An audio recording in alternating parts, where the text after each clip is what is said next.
கோகோபீட்டும் மண்ணும் கலந்ததை எடுத்தாச்சு வெந்தயக்கீரை போடுறதுக்கு. வெந்தயக்கீரை இல்லைன்னா மைக்ரோக்ரீன் ஏதாவது. வெந்தயத்தை 2-3 நாளாக ஊற போட்டிருந்தேங்க, மறந்துட்டேன். அது முளைக்கவே ஆரம்பிச்சிருச்சு. ஸோ இதை இப்போ இல்லை டைரெக்டாக போட போகிறேன்.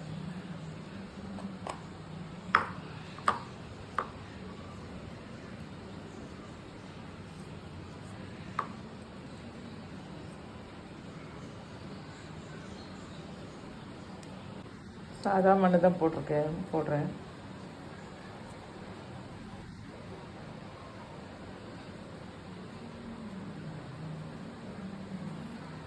போதும். இனிமேல் தண்ணி ஸ்ப்ரே பண்ணி விட்டுற வேண்டியதாங்க.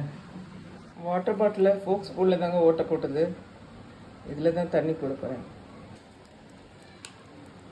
கொஞ்சம் லைட்டாக ஈரப்படுத்திக்கிட்டு அப்படியே ஜன்னல் பக்கத்தில் வச்சுட்டா போதுங்க.